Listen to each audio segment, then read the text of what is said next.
નમસ્તે બાળકો, કેમ છો? મજામાં ને? તો ચાલો આજે આપણે ધોરણ 6માં ઘરે શીખીએ અંતર્ગત નવી પ્રવૃત્તિ કરીએ. જેમ તમને અહીં દેખાય છે, તમારી ઘરે કરીએ પુસ્તિકાના પાન નંબર 13 ઉપર ગણિતની એક પ્રવૃત્તિ આપેલી છે, પ્રવૃત્તિ 8.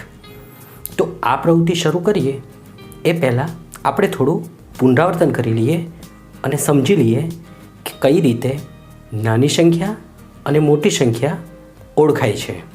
સાથે સાથે આ પ્રવૃત્તિ નીચે આપેલા કેટલાક પ્રશ્નો છે તે પણ તમારે લખવાના છે. તો ચાલો પહેલાં આપણે સમજી લઈએ. તમે અહીં બોર્ડ પર જોઈ શકો છો તેમ મેં એક સંખ્યા લખેલી છે.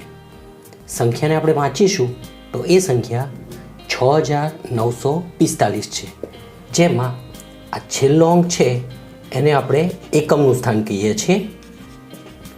તેના પછીનો અંક છે તેને આપણે દશક કહીએ છીએ. તેના પછીનો અંક છે એ 100ના સ્થાનમાં છે તો એને 100નો અંક કહીએ છીએ. અને આ છેલ્લો અંક છે તેને આપણે 1000 કહીએ છીએ. તો આ સંખ્યા આપણે 6945 આ રીતે આપણે વાંચીએ છીએ. તો ચાલો આ સંખ્યા તમે સમજી લીધી. હવે આપણે આજનું પ્રવૃત્તિ શરૂ કરીએ. જેમ જોઈ શકો છો તેમ મેં 4 અલગ અલગ સંખ્યાઓ લખેલી છે. તેમાં પ્રથમ છે 3456, બીજી સંખ્યા છે 2941, ત્રીજી સંખ્યા છે 6213 અને ચોથી સંખ્યા છે 4545. હવે આ સંખ્યાઓમાં આપણે સૌ પ્રથમ અહીં સૌથી નાની સંખ્યા પહેલાં લખવાની છે. તો અહીં 4 અલગ અલગ સંખ્યા આપી છે, તો તમારે પસંદગી કઈ રીતે કરવી કે સૌથી નાની સંખ્યા કઈ છે? તો તેના માટે અહીં એક પદ્ધતિ છે. જેમ આપણે આગળ જોયું તેમ એકમ, દશક, 100 અને 1000. જ્યારે પણ કોઈ આ રીતની સંખ્યાઓમાં તમારે સૌથી નાની કે સૌથી મોટી સંખ્યાની સરખામણી જોવી હોય, જો અહીં સૌથી નાની સંખ્યાની સરખામણી જોવી હોય તો સૌપ્રથમ આપેલી તમામ સંખ્યાઓમાંથી જેનો 1000નો અંક સૌથી નાનો તે સંખ્યા સૌથી નાની. તો ચાલો આપણે જોઈએ. અહીં 1000ના સ્થાનમાં 3 છે, અહીં 1000ના સ્થાનમાં 2 છે, અહીં 1000ના સ્થાનમાં 6 છે, અહીં 1000ના સ્થાનમાં 4 છે. તો અહીં 4 અંક અલગ છે.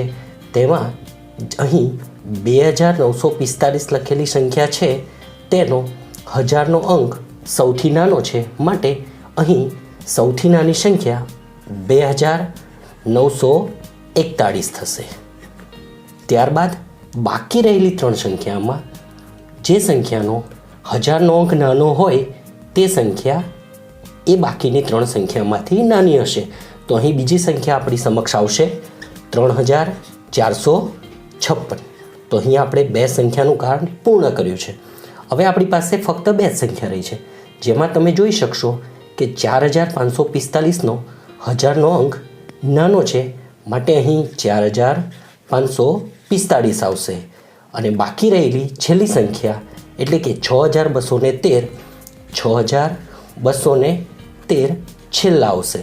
એટલે આપણે અહીં કહી શકીએ કે આપેલી ઉપરની 4 સંખ્યાઓ પૈકી સૌથી નાની સંખ્યા 2941 છે અને સૌથી મોટી સંખ્યા 6213 છે.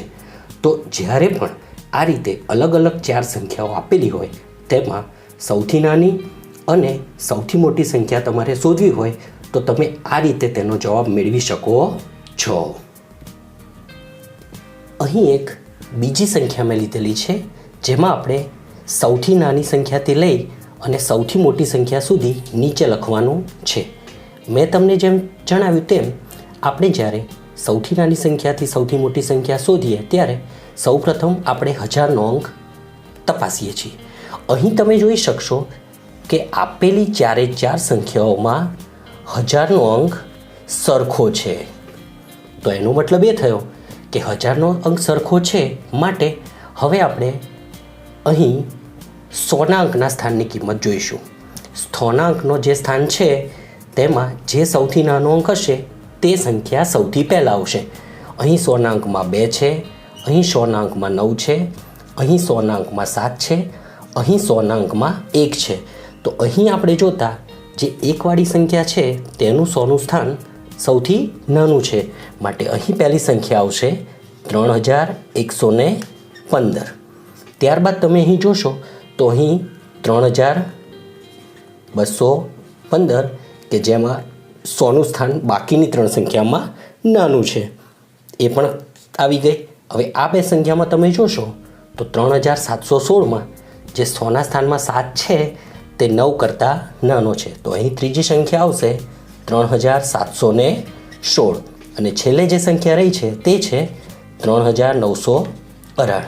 તો બાળ મિત્રો, તમે આ રીતે આપેલી સંખ્યાઓ પૈકી કોઈ પણ સંખ્યા નાની છે કે મોટી છે તે તપાસવું હોય તો પહેલાં તમારે 1000ના અંક જોવાનો છે.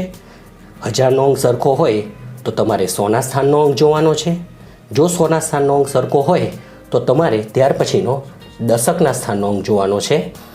અને જો દશકના સ્થાનનો અંક પણ સરખો હોય તો છેલ્લે તમારે એકમનો અંક જોઈ અને અહીં નાની સંખ્યાથી મોટી સંખ્યા તેમ લખવાનું છે.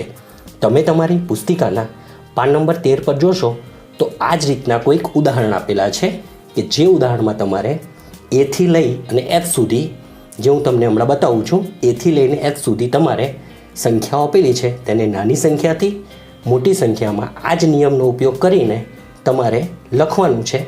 અને ત્યારબાદ નીચે આપેલા 4 પ્રશ્નોના જવાબ તમે કઈ રીતે આ સંખ્યા લખી છે તે તમારે સમજાવવાના છે. આશા રાખું છું કે તમને આ પ્રવૃત્તિ કરવાની મજા આવશે અને આ મેં જે કંઈ તમને પુનરાવર્તન આધારિત સમજ આપી છે તે તમારે આગળ જતાં ઘણી જ કામમાં આવશે.